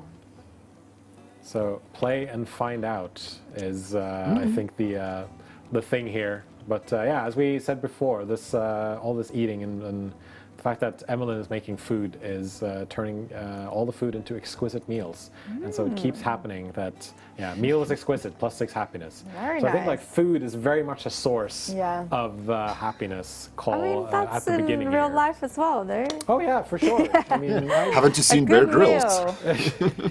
A good meal makes anyone feel good, no? and, Protein means survival. protein is survival indeed. Yeah. All right. Let's see here. So in terms of zooming out a lot, I'm moving back and forth a lot. So right now we're researching weaponsmithing. I think I'm not going to do much in terms of my research. So I don't At know. some Should point, I? you should need a crafting bench to be able to Yes. Thank you. utilize the research Production. that's coming along. Workbench. yeah. Yes. Let's see. Can we do? Yeah, we can do that. Cool. And don't think I'm going to mess with this yet, but I do have some meat though. Yeah, red meat goes into dried meat. You can prolong the life expectancy of meat Yeah, if you how try it much out. meat do you have? I have If you can hover over the food 8 icon on raw top. insect meat is what I have. I don't think like eating insect meat is. You cannot dry the insect meat. Yeah, I was going to say I can't can make dry only insect the red meat. jerky. Yeah. Yeah. That's fine. I'm not going to do that then. But you can do other stuff that I'm not going to disclose. Oh, with the insect meat? Yeah, I think I know what Yeah. you mean. I think maybe I can. Yeah, I can make. No, that's not the meat soup I want. Can't I? Yeah, I can use the raw insect meat if I want to. Yeah. Yeah. Potentially. I think that this soup made by raw insect meat had a small chance of poisoning. I'm Yeah. not sure. Yeah, Different meals, especially raw food, has a chance to poison Oh, yeah, survivors, raw food, for and sure. this can change things around the camp. Yeah. I'm sure. it Sometimes will it's be even high. funny. But yeah, I've had this this moment when I had to fight a few bugs, and one of the guys had some trouble from the last meal he had. Everyone else had to save him. Oh, Protect him. no. Yeah. That's not good. Oh, All it's right. not a biggie, but it's in the game. Well, I think they're mostly they're waiting for because I've given them some opportunities to relax before they start their workday. So now they're just they were just waiting to start their workday. And as they mill around here, we've got our workbench coming up. And can I craft anything right now? Yeah, I can make Yeah. some if I had The basics. if I had some scrap cloth, I could make bandages. I could make cloth. I could maybe make some animal fats, things like that. But right now, it's not looking like I have a lot. But I think I know I'm gonna have Grayson here start to observe this plant because I know exactly what that plant does, and there's something in that plant that I need. So yeah, it's a good idea to, if you look at a thing in the game and you think, hey, can I click that? You should try clicking it and see what happens. And you know, see what you can either observe or cut. Or... like this flying animal here, for example. Can I click that? Yes, I can. It's going. But you can pause the game for that. That I can. Quite elusive. Thank you. Yeah. So you get. You can even hunt it if you wish. Oh, It won't be easy though. No, it's flying. It's not easy. You have to wait for it to land. I think I'm going to wait until it's not going to land here. No, it's not going to land here. Oh, but there's a nice fat insect here that I can hunt, and yeah, and as you click on things, it will tell you, you know, output when butchered. It will probably give you this, and then once you observe it, that will give you more information on it as well. And let's crack on. This weapons research is just about done.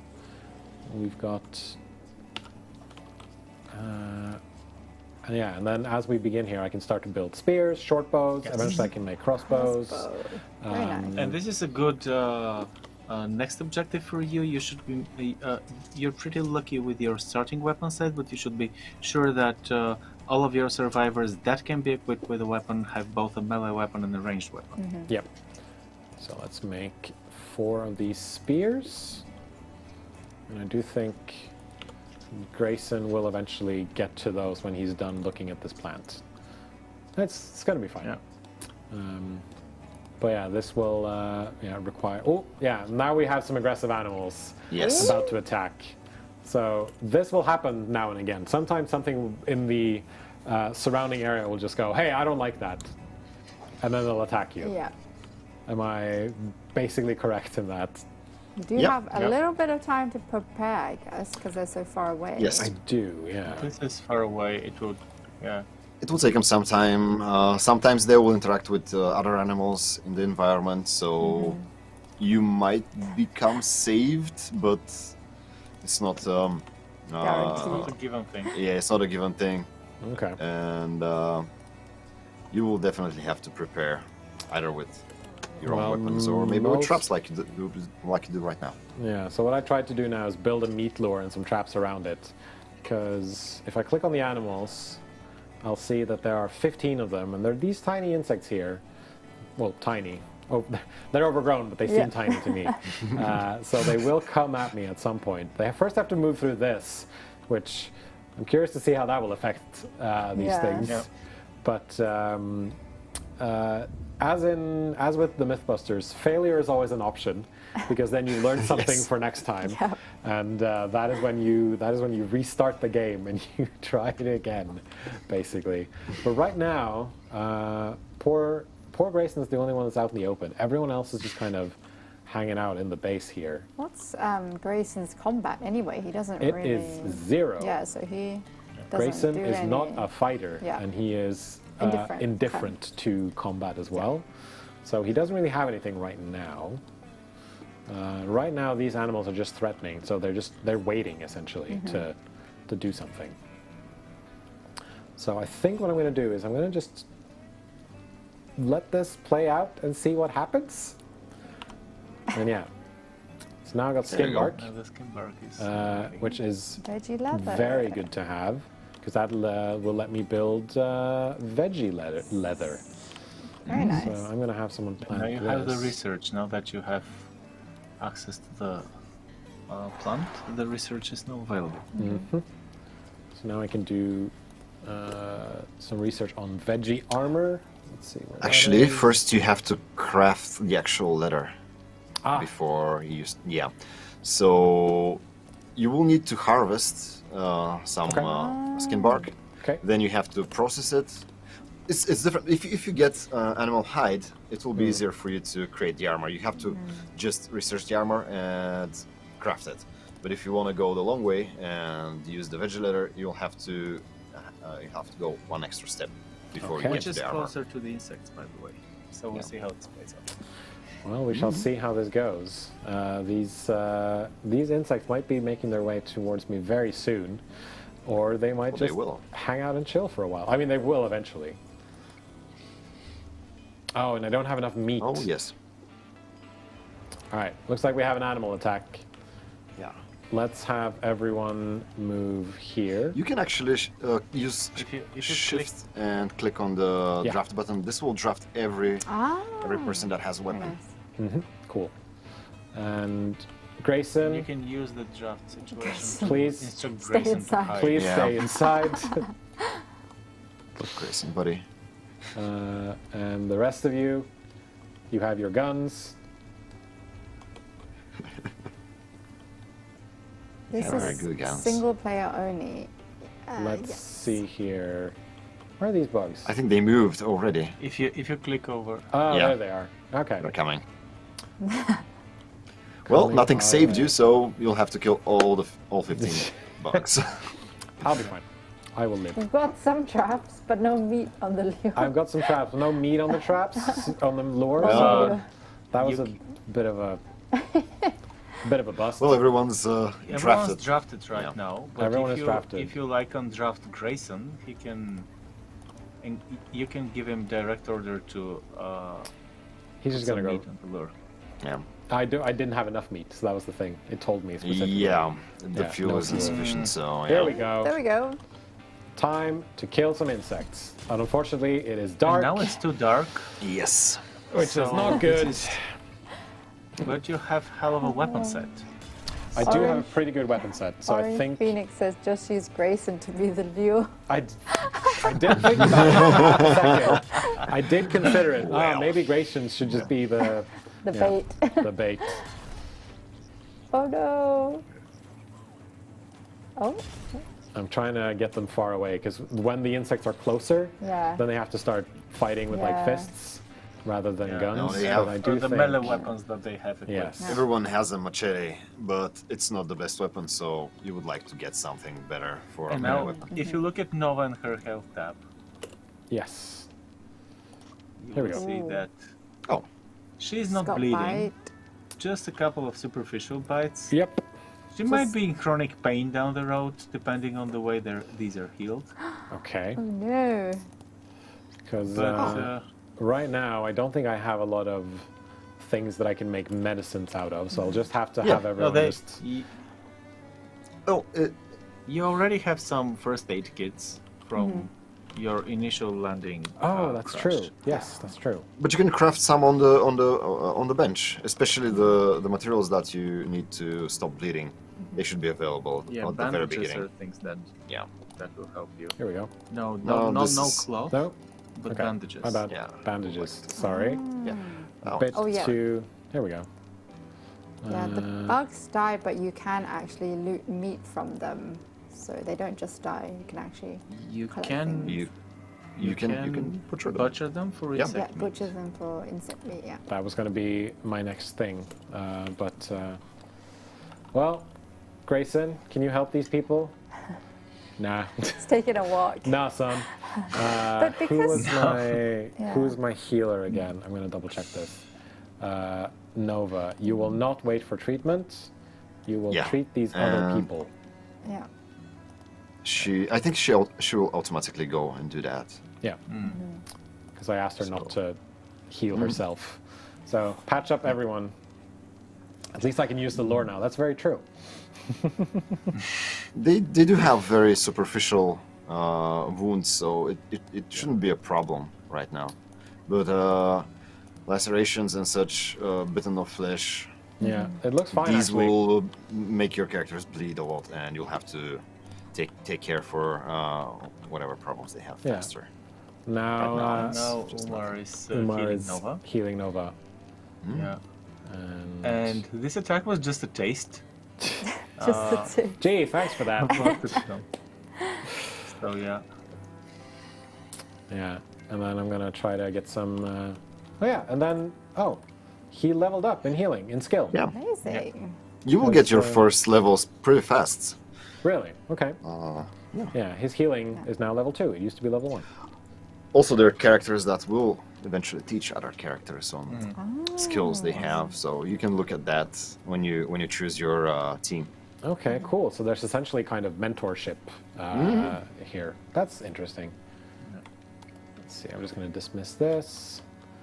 I'm going to deconstruct this, and I'm going to have them look at all these insects for some meat here. So anything to sort of fill up this area here. But I think at some point I'm going to need to look into ways of having, you know... Oh, that's a lot of it. That's a lot of them. insect meat. That'll be fine. Oh yeah, perfect. So Stranded Alien Dawn is of course in early access, and sometimes you'll get this. Now and again, you'll get this pop up about the about early access feedback, and you can share the quality of your experience in these different areas here. I'm just going to click cancel because, you know, integrity of the stream and all that. I would give 5 stars to everything, obviously. I should also mention, I think there's, if you hit Control F1, I believe. Or is it Shift F1? Yeah. Control F1. Control F1. Doesn't seem to be working right now, but maybe there's something wrong with my keyboard. I'm going to blame my keyboard. Control F1 will open up a bug reporting window in case you're experiencing any types of bugs or anything like that in game. Not these bugs, but you know, video game bugs. Those Imagine that someone's like, "Yeah, I experienced all these bugs. They came and attacked me." Theme bugs attacked.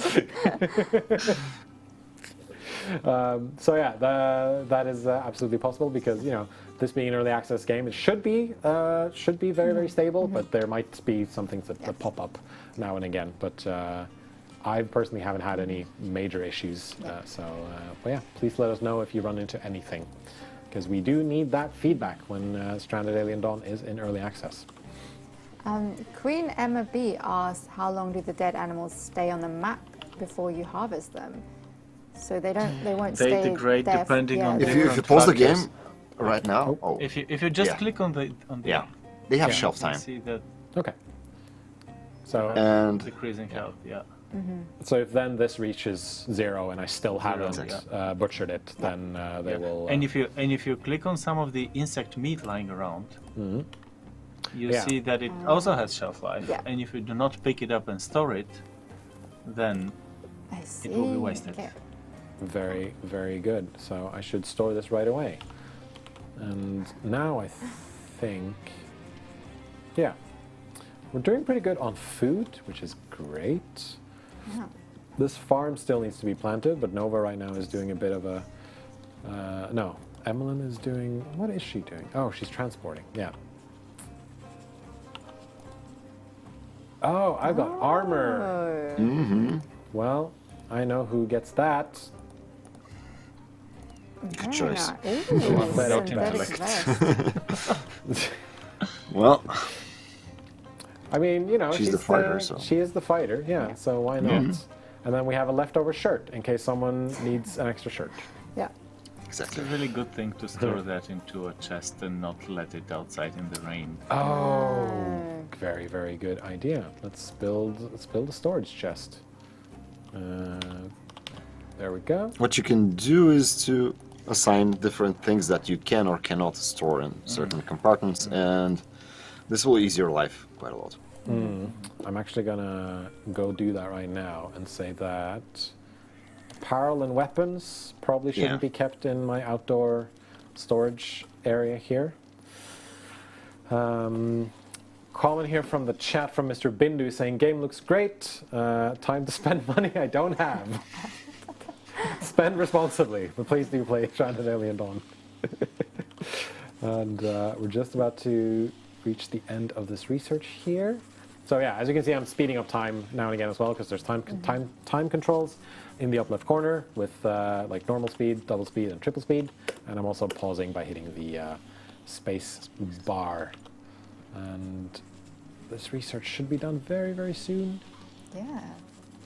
There we go. Spaceship deconstruction. So now this can basically be ripped apart even further, which is fantastic. Make more space. Make more space indeed. And hold on, that was my other thing there. So we've got our skin bark going, which will give us a decent source of veggie leather. We've got this grain grass, which will give us grain. We've got bushes here for sticks. We've got buttermelon fields. We've got trees. I feel like I'm doing generally pretty well. I don't think Grayson's too. No, wait, he's doing pretty good. He was a bit sad earlier. Everyone's doing pretty well, actually. Yeah, Nova could do better. Yeah. But she's been working quite hard, though, hasn't she? Yeah, and she was almost eaten by insects as well. So that will happen. And if I'm You will also see that survivor's determination has decreased. And the bonus from surviving the crash has now disappeared. So they are not experiencing meltdowns now, but at one point this will become more frequent, and you'll have to deal with that. Okay, good to know then. But you've done a lot for it being just day 6 so far. I mean, it also helps that I've played the game. And I played the tutorial. They didn't need to know that. Oh, you're going to go scavenging. But yeah, by the way, if you're playing this for the very first time, I do recommend checking out the tutorial, which will guide you through the opening of the game, of course, how you designate your, how you dole out your survivor tasks, how you... Noah doesn't like the color of her armor, really? Well... No, it seems fine. I don't know, I like it. It's fine. But yeah, this will also tell you how the schedule works, how the activities work. Eventually we'll explain how, things like electricity, refrigeration, all that good stuff as well. So it's a good idea to play through the tutorial, because I know it helped me a lot. Because when I first tried to load this up, I just thought to myself, oh, there's some stuff here. This thing goes deep, so I should probably see what the tutorial has to offer me. But yeah, no, as you see here, as they're eating, there's a bit of a petty argument with Nova and Grayson here. So that might have, have an impact on their opinion of each other.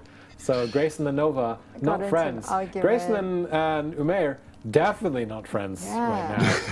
It's changed so rapidly. But it can get even worse. Yeah. Oh, really? I think Grayson... something happens to Grayson. I think Grayson might be the unpopular one here, but I've also figured out why. I've figured out why. Everyone else is in their 30s, except for Grayson, who's in his 50s. So there's a bit of a generational divide here. I think that's what's going on. I think Grayson is just like, oh, you young people today, you don't know how tough it was. And they're Back just in going, my days. When we used to crash on planets. Back in my days when we crashed on planets. Even better. We were building shelters from sticks. And now kids are using metal. But yeah, it's eventually I'm going to get some of these shooting targets up. I just need some hay or some leathers. And now I know how to get leathers. Just got to get this skin bark here up and running, and maybe also harvest some of this skin bark over here. That's a you good can do that for sure. shout, me. And youngsters, as Bitterland says, it's boomers versus zoomers. I think Grayson technically would be Gen X if he's in his 50s, but I'll take it. Well, you know what I mean. I don't know how things are in the future. That's true. Yeah, it's they probably have different words for it now in the future, in the future scenario of Stranded Alien Dawn. Let's speed forward a little bit as well while we wait here. Yeah, you can see the rest going up. Happiness being, pretty decent.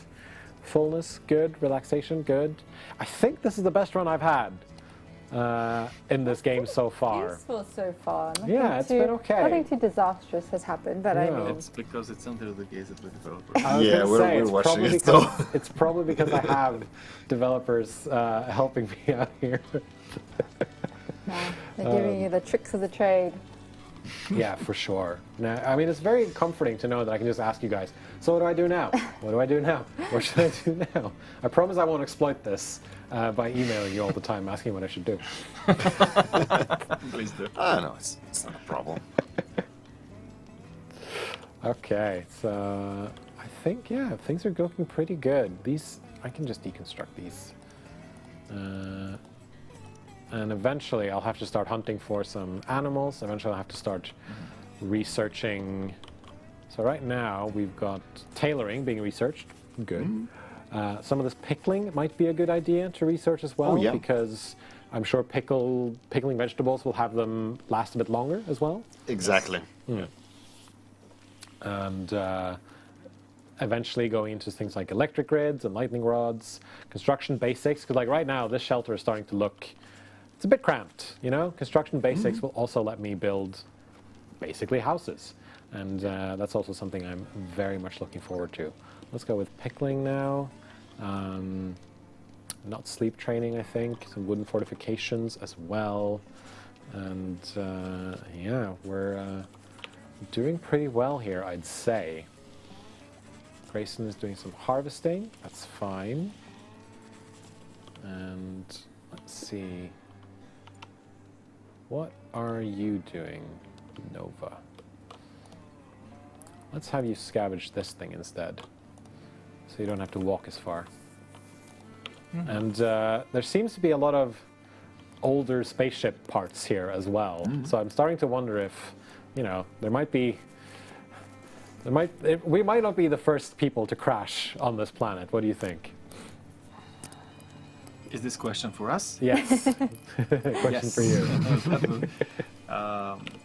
That's the idea. As you go deeper into the game, you find out that there is some other stuff going on.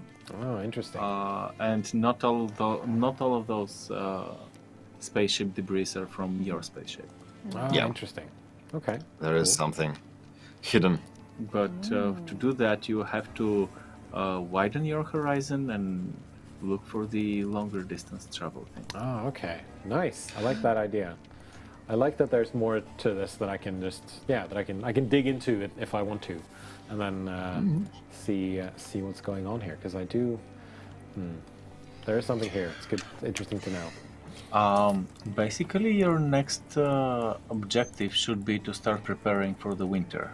Okay. This means a very long period where things will not grow, and you have to stockpile food.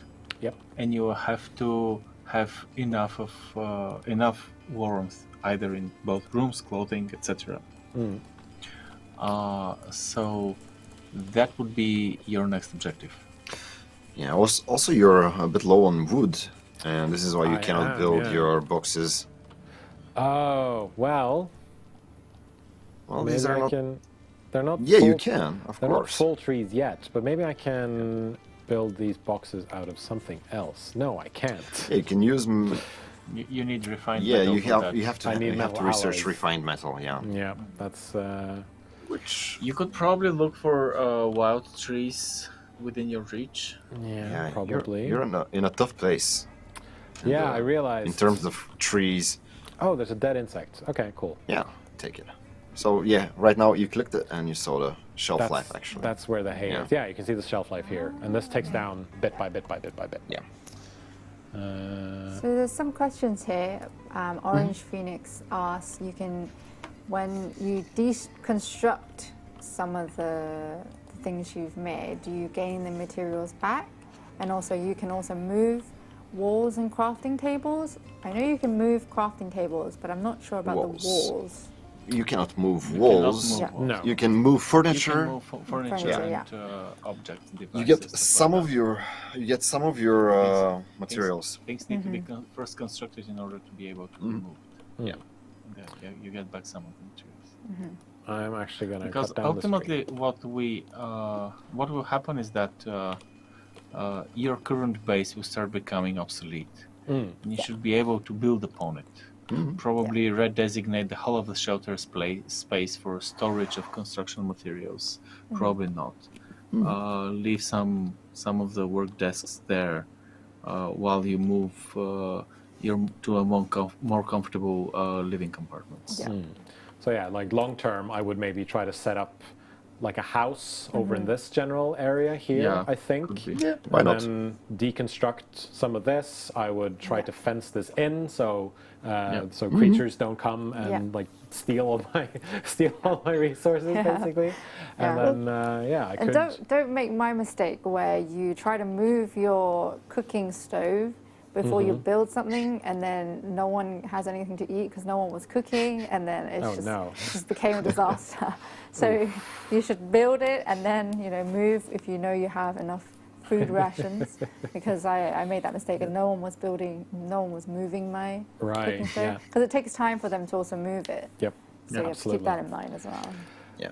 But as I said, you can manually decide what each survival will do, and if you see that something is stalling, just take a survivor and tell him that this is something that needs immediate attention. Like now, for example, I can tell Grayson, hey, make this chest for me, please. And then he'll immediately go, all right, I'm going to put my food down. I'll take care of this right away. Yes, sir. And being Grayson would probably add, back in my days, we used to make chests Exactly. much better. But I do think that's going to bring us to about the end of our stream here. And I think then, Adam, we can switch away from the game view. Awesome stuff. I'm going to put this down on the floor. And I'm going to make sure that nothing's... There we go. Game is paused, so nothing's disturbed. Yep. Nothing's coming to attack your base. Yeah, but yeah, this has been a lot of fun. This ended up going a lot longer than we had planned for. So thank you so much to Alex and Bisser from Haemimont Games for joining us and for sticking around for so long and for helping me learn even more about the game. Yeah, it's really insightful, actually. Already. It's our pleasure. Yeah, it's a pleasure. Orange Phoenix says, thank you for the insight into what looks to be a great game. So we've convinced one person, at least. Yeah. That's really, Commander, really cool. Jorge, great stream and fun game. So to recap, Stranded Alien Dawn is out now in early access. You can pick it up on Steam for, I believe it's £25 or $30. £24.99. £24.99, $29.99, €29.99. And please stick around if you're watching us on Twitch, because we're going to do a raid very, very soon of someone also playing Stranded Alien Dawn. But before we do that, again, thank you so much to Alex and Bisser from Haemimont Games for joining us here and for talking about the game. It was great to have you both here. And I hope to have you back in the future for future live streams. How about that? Yeah. Sure thing. Yes, I sure can't wait for that. Yeah. It was a pleasure. Thank you for having us. Yeah. And I mean, this is only the beginning. This is early access. So good luck with, we're going to be talking a lot, but yeah, good luck with everything in the future. And obviously we will speak again. Yeah. And of course, thank you so much to Lydia for joining me on the couches. Thank you for having me. I've learned a lot and I'm excited to learn more as things progress. Yeah, same. It's going to be fun. Thank you so much to Heather G. and Osric from the mod team. Thank you so much to the rest of the community team here at Frontier. And of course, thank you to Adam for manning the ones and twos behind the boards, making sure that this live stream goes off without a hitch. Yeah. Now, we're going to do a raid over on Twitch, so please stick around for that. And join the Discord. Join the Discord as well. Check out Stranded Alien Dawn on all the socials and on YouTube.